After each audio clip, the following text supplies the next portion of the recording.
The conference room at Thompson & Associates smelled like expensive cologne and desperation. My brother Derek stood at the head of the polished table, laser pointer in hand, walking through his quarterly presentation with the kind of confidence that came from never being told no.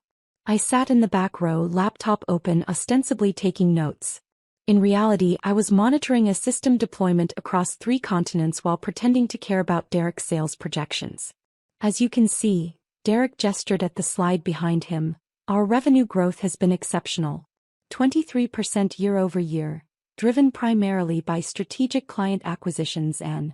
Derek, one of the investors interrupted, a silver-haired man named Charles Whitmore. This is impressive, but we're concerned about your technology infrastructure. Your last cybersecurity audit raised some red flags. Derek's smile didn't waver. We're addressing those concerns. We've got IT people working on it. IT people? Another investor, a woman named Patricia Chin, leaned forward.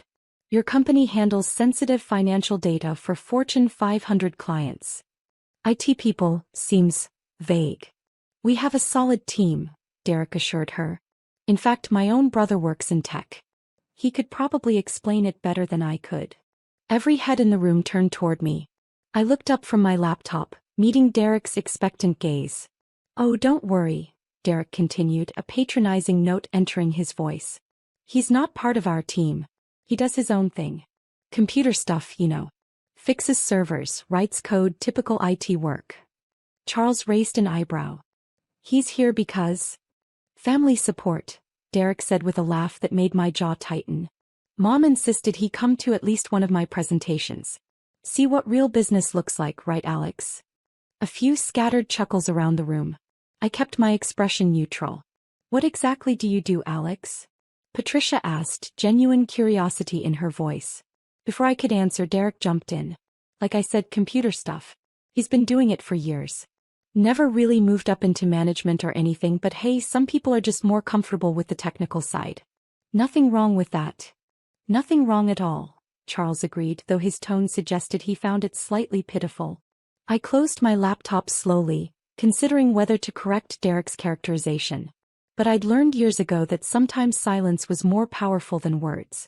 Anyway, Derek clapped his hands together, redirecting attention back to his presentation. Let's talk about Q4 projections. We're looking at potentially breaking $30 million in revenue if we can close the Henderson deal. The meeting continued for another hour. Derek presented chart after chart, each one showing impressive growth, each one accompanied by his signature blend of charisma and carefully crafted confidence. The investors asked probing questions. Derek answered with the smooth assurance of someone who'd never encountered a problem he couldn't talk his way around. I sat in the back, watching, listening, and trying not to think about how typical this was. This was our dynamic, had been since childhood. Derek was the golden boy, charismatic, ambitious, destined for greatness. I was the quiet one, the nerdy one, the one who was good with computers, but lacked Derek's people skills, his drive, his star quality. Our parents had bought into this narrative completely. Every family dinner was a celebration of Derek's latest achievement, with occasional awkward attempts to include me in the conversation by asking if I'd fixed any interesting computers lately.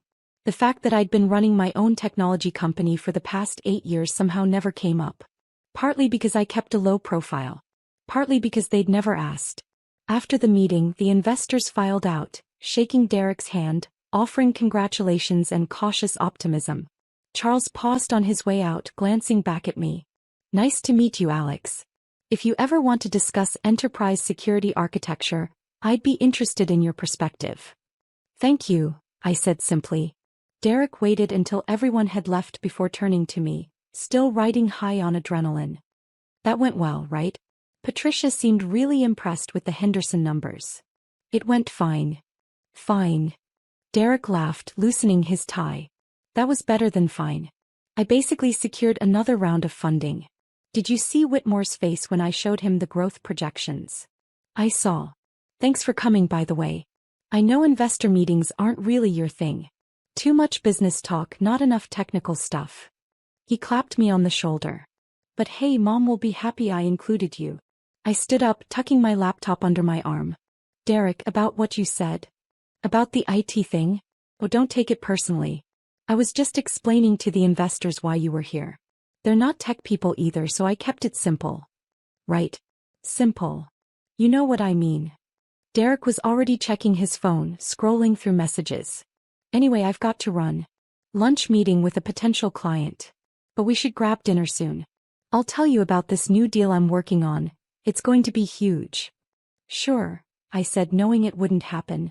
Derek's invitations were always genuine in the moment and forgotten by the next day.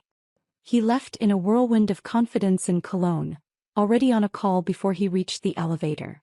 I stood in the empty conference room, looking at the residual glow of his presentation still projected on the screen. 23% growth. Impressive objectively. My company had grown 48% last year, but Derek didn't know that. Nobody in my family did. My phone buzzed. A message from my Chief Operating Officer, Jennifer Martinez. The data core merger is moving forward. Board wants your approval on the final terms. Also, Tech Summit confirmed you as keynote speaker. I typed back. Approve the data core terms if legal has signed off. And confirm the summit. Which topic did they want? The future of cloud infrastructure. Very. I smiled slightly. Very me indeed. Another message came through, this one from my head of cybersecurity. Finished the audit for that financial services company, Thompson and Associates. Want the bad news or the terrible news? My smile faded. Give me both. Bad news. Their security is 5 years out of date. Terrible news. They're one breach away from losing every client they have. I'm surprised they haven't been hit already. I stared at the message, a knot forming in my stomach. Thompson and Associates. Derek's company. The one he'd just spent an hour assuring investors was solid and secure. How bad? I typed. Remember the Equifax breach? This would make that look like a minor inconvenience. They're storing unencrypted client data, their firewall is basically decorative, and their password protocols are a joke. Whoever set this up should be fired. Whoever's supposed to maintain it should be arrested. I closed my eyes, feeling a headache forming. This was the problem with keeping a low profile. Derek had no idea that the company he'd hired to do a routine security audit was mine. No idea that I'd personally overseen the evaluation of his infrastructure. No idea that his little brother, the one who fixed computers, was about to deliver news that could destroy everything he'd built. Send me the full report, I told my security chief. And set up a meeting with their leadership. This needs to be addressed immediately. Will do. But Alex, they're not going to like what I have to say. Nobody ever does. I packed up my laptop and headed for the elevator, my mind already racing through scenarios. Derek needed to know about this. But Derek also needed to understand exactly who was telling him and why that mattered. The timing, I realized, was almost poetic. After years of being dismissed as just an IT guy, I was about to become the most important tech person in Derek's life. Whether he liked it or not. 3 days later, I sat in a different conference room, this one in my own building. Floor-to-ceiling windows overlooked the city, late afternoon sun casting long shadows across the table where Derek sat, flanked by his COO and his in-house IT manager. A nervous-looking kid named Brad who couldn't have been more than 25. Derek had been surprised when Atlas Technology Solutions had requested this meeting. He'd been even more surprised when he walked in and saw me sitting at the head of the table. Alex. He'd stopped in the doorway, confused. What are you doing here? I'm the CEO of Atlas Technology Solutions, I'd said simply. Please sit down. That had been 5 minutes ago. Derek was still processing, his expression cycling between confusion, disbelief, and something that might have been anger. You're the CEO, he repeated slowly. Yes. Of Atlas Technology Solutions. Yes. The company we hired to do our security audit. Correct. Brad, the IT manager, looked like he wanted to disappear into his chair. Derek, so, a sharp-eyed woman named Margaret, was studying me with open curiosity. How long? Derek asked. I founded the company 8 years ago. We went from a 2-person startup to 150 employees. We're now one of the leading cybersecurity and cloud infrastructure firms on the East Coast. 150 employees, Margaret murmured. That's substantial. We've been fortunate, I said, which was a massive understatement. Atlas had been more than fortunate. We'd been strategic, innovative, and ruthlessly competent. But there was no need to brag. Derek was shaking his head slowly. 8 years. You've been running this company for 8 years and you never mentioned it? Not once. Would you have listened if I had? The question hung in the air. Derek's mouth opened then closed. He couldn't answer because we both knew the truth. If I'd told him, he would have smiled and nodded and immediately changed the subject back to his own ventures. My success would have been background noise to his story. Let's focus on why we're here, I said, opening the folder in front of me. Your company's security infrastructure is critically compromised. You're facing potential catastrophic data breaches that could expose sensitive client information and destroy your business overnight. Brad went pale. Margaret leaned forward. All business now. Derek just stared at me. How bad? Margaret asked. I slid copies of the report across the table. The full technical details are in there, but the summary is this. Your current system is vulnerable to approximately 37 different known attack vectors. Your encryption is outdated, your firewalls are misconfigured, and your employee password protocols are essentially non-existent. But we passed our last audit, Brad protested weakly. When was that audit conducted? 3 years ago. By whom? I think it was an in-house review. I looked at Derek. You told your investors your security was solid. I thought it was, Derek said defensively. Brad said everything was fine. Brad looked like he might cry. I mean, we hadn't had any problems. You haven't had any problems you know about, I corrected. Our forensic analysis found evidence of 3 separate intrusion attempts in the past 6 months. 2 of them succeeded in accessing your network, but the attackers apparently didn't find anything worth stealing. Yet, Margaret added quietly. Yet, I agreed. Derek was reading through the report, his face growing progressively more pale. This says we could face regulatory fines up to $50 million if there's a breach. That's conservative, I said. It doesn't account for legal fees, client lawsuits, or reputation damage. A breach of this magnitude could realistically end your company. The room fell silent. Brad was openly sweating now. Margaret was taking notes, her expression grim. Derek just sat there, the report open in front of him, reality crashing down around his carefully constructed world. Can you fix it? He asked finally, his voice smaller than I'd ever heard it. Yes. How long? Complete overhaul? 6 months minimum. We'd need to rebuild your entire infrastructure from the ground up. 6 months, Derek repeated. And the cost? I named a figure that made Brad gasp and Derek's face go white. That's... Derek struggled for words. That's almost our entire profit margin for the year. It's also significantly less than what a breach would cost you, I pointed out. And frankly, you don't have a choice. If you don't address this immediately, you're one malicious email away from bankruptcy. Margaret closed her notebook. He's right, Derek. We need to do this. With my brother's company? Derek's voice carried a note of something, resentment maybe, or wounded pride. With the best cybersecurity firm we can afford, Margaret corrected. The fact that it's Alex's company is irrelevant. What matters is protecting our clients and our business. Derek looked at me, really looked at me, perhaps for the first time in years. I could see him trying to reconcile the IT guy brother with the CEO sitting across from him, the one who'd just calmly explained how his entire business was hanging by a thread. Why didn't you tell me, he asked. About your company. About any of this. Would it have changed anything? I don't know. Maybe. Derek, I said carefully, at your investor meeting, you introduced me as someone who fixes computers. You told a room full of people that I do typical IT work. You implied I'd never moved into management because I wasn't capable of it. He had the grace to look ashamed. I didn't mean. You did mean it. That's how you see me. That's how you've always seen me. That's not fair. Isn't it?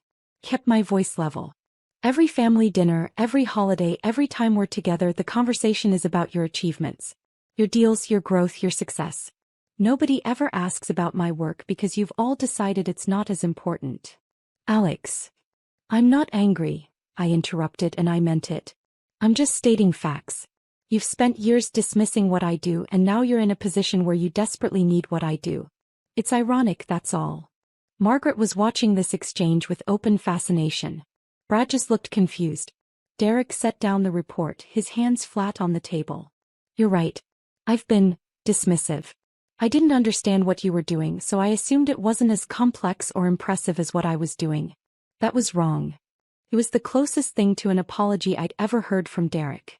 It wasn't enough, not nearly enough, but it was something. So what happens now? He asked. Now you decide. Atlas can rebuild your security infrastructure, but it will require your full cooperation.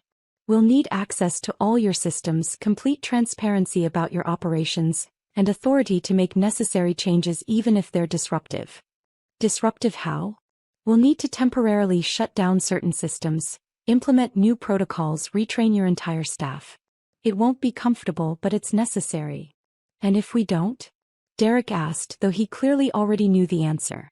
Then eventually, maybe in a month, maybe in a year, someone with malicious intent will find the same vulnerabilities we found. They'll exploit them, steal your data, and destroy everything you've built. Your investors will sue you. Your clients will leave you. Your company will cease to exist. The bluntness of it seemed to physically impact Derek. He slumped in his chair, the usual confidence draining out of him. Not much of a choice, he muttered. No, I agreed. It's really not. Margaret stood up, extending her hand to me. We'll need a formal proposal and timeline. Can you have something ready by Monday? I'll have it ready by tomorrow morning. He smiled, impressed. Atlas really is one of the best, isn't it? We don't make that claim ourselves, I said, shaking her hand. But our clients seem to think so. Brad mumbled something about needing to check on servers and fled the room. Margaret followed more sedately, leaving Derek and me alone in the conference room. Derek was still staring at the report, his finger tracing the executive summary. 150 employees, he said quietly. Revenue in the... Jesus, Alex. You're running a $40 million company. 43 million last year, I corrected. We're projecting 52 for this year. And you never said anything. You never asked. He looked up at me, and for the first time I saw something other than his usual confidence. Vulnerability, maybe. Genuine curiosity. Why? Why what? Why keep it quiet? Why not? I don't know, rub it in our faces? Mom and Dad still think you work in some generic IT department somewhere. I considered the question. Because building Atlas wasn't about proving something to you or them. It was about building something that mattered, something I was proud of. Your approval or lack thereof didn't factor into it. That's... Derek searched for words. That's actually kind of mature. I'm 34 years old, Derek. Maturity shouldn't be surprising. He laughed, but it was a tired sound. I'm 37 and I'm just realizing how immature I've been. I started gathering my things, preparing to leave. Derek stood up, moving to block my path. Alex, wait. I should. He struggled, and used to vulnerability. Thank you. For the audit. For being honest about how bad things are. For not just letting us fail. I'm doing this for your clients, I said. They deserve to have their data protected, even if your company didn't prioritize it. The words were harsh, but Derek didn't flinch.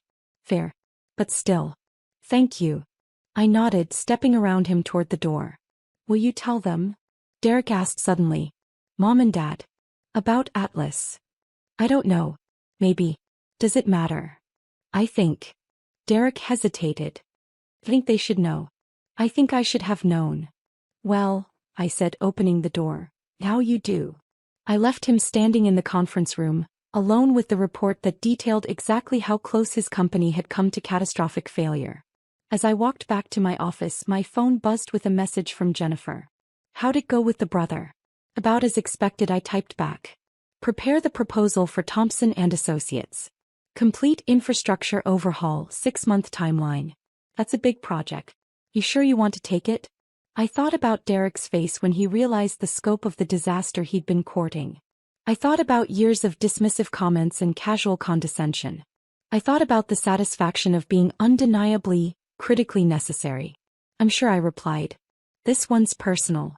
The next 3 weeks were a blur of planning, preparation, and increasing panic from Derek's team as they began to understand the magnitude of the security overhaul. I assigned my best team to the project. Not as a favor to Derek, but because the work demanded expertise and because I took pride in every job Atlas undertook. Meanwhile, word had apparently gotten back to my parents about the meeting. My mother called on a Wednesday evening, her voice pitched with confusion. Alex, honey, Derek said something about you running a company. A technology company. That's correct. But you've never. We thought you worked for someone else. In their IT department. No, Mom. I've been CEO of Atlas Technology Solutions for 8 years. Silence on the other end of the line. Then, 8 years. Yes. And you never told us? I tried to a few times. You always seemed more interested in Derek's sales numbers. More silence. I could hear my father's voice in the background asking what was going on. My mother explained, her voice faint with shock. Your father wants to know how big this company is. Tell him we're doing about $50 million in revenue this year with 150 employees across 3 offices. I heard her relay this information. A muffled exclamation from my father. Alex, my mother said slowly, why didn't you make us understand? Why didn't you insist we pay attention? Because I shouldn't have to insist, Mom. You're my parents. You should have been interested enough to ask. That's. She trailed off. That's fair actually. We've been terrible, haven't we? You've been focused on Derek. It's what you've always done. That's not an excuse. No, I agreed. It's not. My father took the phone. Son, we need to talk about this properly. Can you come to dinner this weekend? I'm pretty busy with Derek's project. Please, my father said, and the word was so uncharacteristic that it stopped me cold.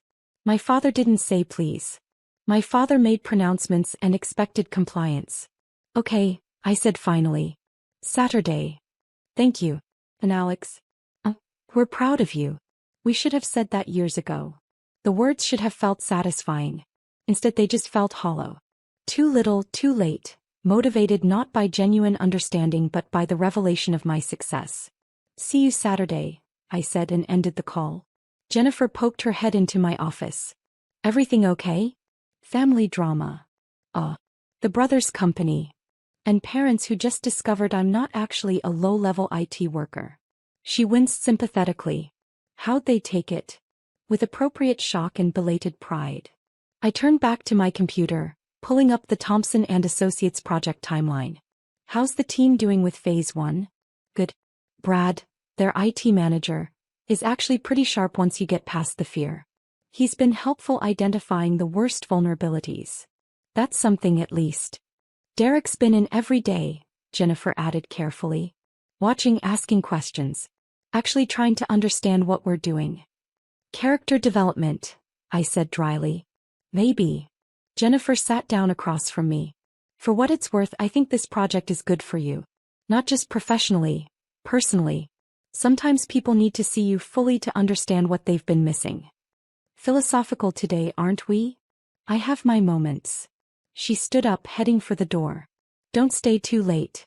The work will still be here tomorrow. After she left, I sat in the quiet office looking out over the city. Somewhere out there, Derek was probably at his own office watching my team tear apart and rebuild his company's infrastructure.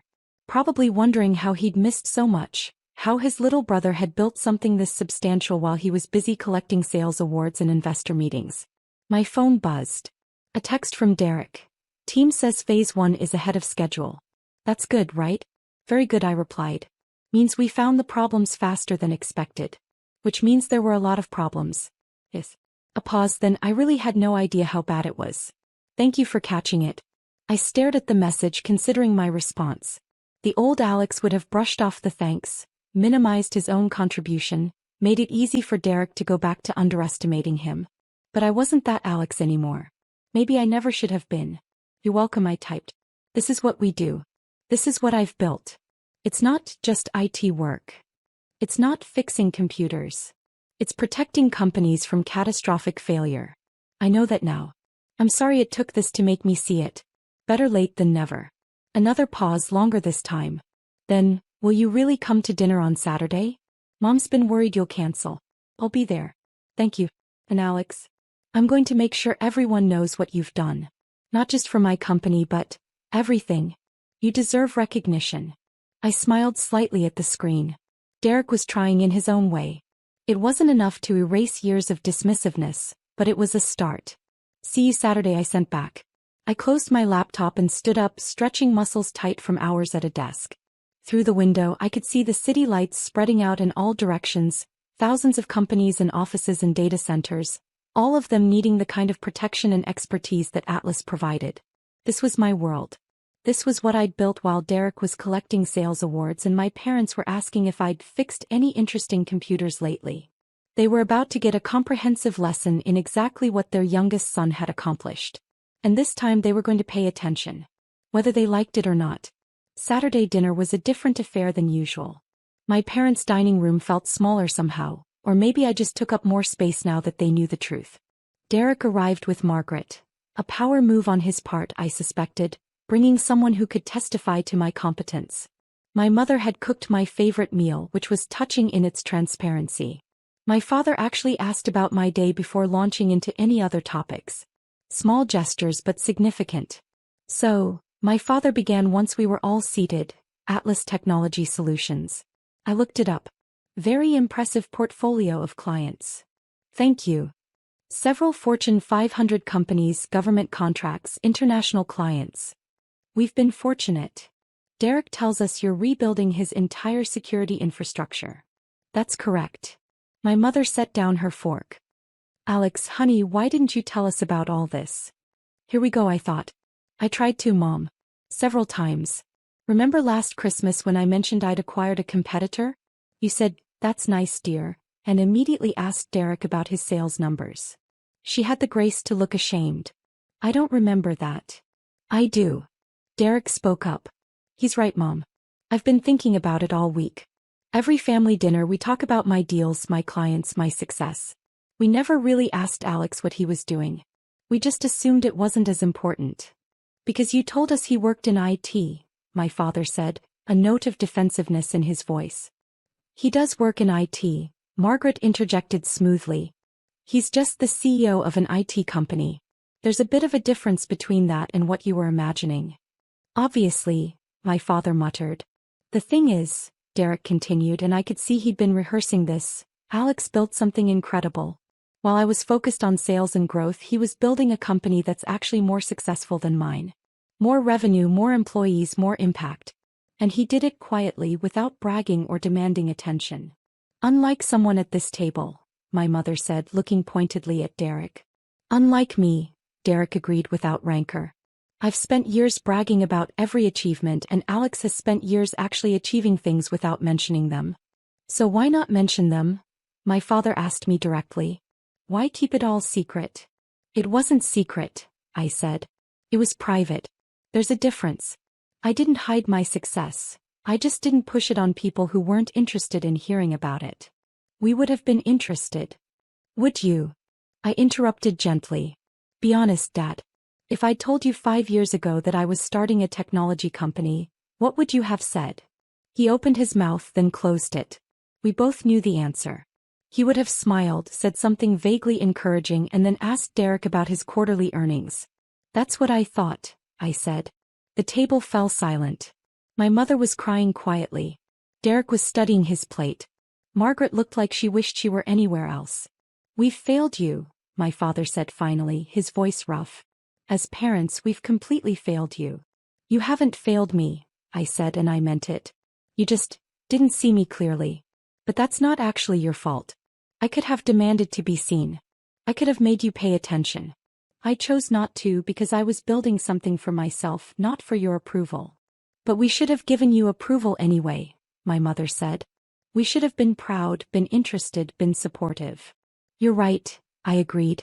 You should have. But you weren't, and I survived it. I thrived, actually. I built Atlas without your support, which means it's entirely mine. There's something powerful about that. Derek looked up. Is that why you did it? To prove you didn't need us? No, I said honestly. I did it because I saw a market need and I had the skills to fill it. Your opinions never really factored into my business decisions. That might sound harsh, but it's the truth. My father leaned back in his chair, looking older than I'd ever seen him. When did you become so independent? So self-sufficient? Probably around the time I realized I wasn't going to get what I needed from this family, I said. So I built my own life, my own success, my own support system. Atlas is mine in a way nothing else has ever been mine. And we missed all of it, my mother whispered. Yes, I said simply. You did. Margaret cleared her throat. If I may offer an outside perspective, what Alex has built is remarkable not just in scale but in reputation. Atlas is known in the industry for integrity, expertise, and innovation. That doesn't happen by accident. That's the result of consistent excellence and ethical leadership. Thank you, I said, genuinely appreciating her support. I'm not blowing smoke, Margaret continued, looking at my parents. I've been in corporate management for 15 years. I know what good leadership looks like. Your son is exceptional at what he does. You should be enormously proud. We are, my father said quickly. We are proud, Alex. Even if we haven't shown it properly. I appreciate that. Can we? My mother hesitated. Can we start over? Pay attention properly this time. I considered the question carefully. Could they? Could this family fundamentally change its dynamics after years of established patterns? I don't know, I said honestly. But we can try. Derek raised his water glass. To trying. And to my brother, who turned out to be considerably more impressive than I ever gave him credit for. We all drank to that. It wasn't resolution, not really. It wasn't a magical healing of years of dismissiveness and neglect. But it was acknowledgement, and acknowledgement was a start. After dinner, Derek pulled me aside while our parents were clearing dishes. The team says we'll be fully operational with the new security infrastructure by month 5, he said. Ahead of schedule. That's the plan. I've been thinking about recommending Atlas to some of my contacts. Other companies in our sector who probably need similar work. That's generous. It's strategic, Derek corrected with a slight smile. If my competitors get breached because of bad security, it reflects poorly on the whole industry. Better if everyone's protected. Pragmatic, I said. I like it. I learned from the best. He paused. That would be you in case that wasn't clear. I laughed, surprised. Message received. I mean it, though. The way you've built Atlas, the reputation you've developed, the quality of your work. It's impressive. More impressive than anything I've done. You've done well for yourself, Derek. I've done adequately. You've done exceptionally. There's a difference. We stood there in the hallway, two brothers who'd spent years talking past each other, finally starting to actually communicate. Think we can make this work? Derek asked. The family dynamic, I mean. Now that everyone knows the truth. Honestly, I have no idea. But I'm willing to find out. That's all I can ask. Derek extended his hand. Partners. I shook it. Partners. My phone buzzed. Jennifer with an urgent message. Data core merger just got complicated. Need your call with their CO ASAP. I showed Derek the message. Duty calls. CO stuff? PO stuff, I confirmed. Go, Derek said. Save the merger. Do the important work that someone who just fixes computers definitely can't do. I smiled at the callback. I'll see you next week for the Phase 3 review. I'll actually pay attention this time, Derek promised. Really try to understand what you're doing. That would be nice, I said, and I meant it. I left my parents' house feeling lighter than I had in years. Nothing was fixed, not really. Years of family dynamics didn't reverse overnight. But something had shifted. They saw me now. Really saw me. Not as the disappointing son who worked in IT, but as someone who'd built something significant. As I drove back toward my office, my city spreading out around me in a grid of lights and possibilities, I thought about identity and recognition. About building something for yourself versus building something for others' approval. This was mine. Every line of code, every security protocol, every client relationship. I'd built it without their help, without their recognition, without their pride. And that made it more valuable somehow. More real. Their belated acknowledgement was gratifying, sure.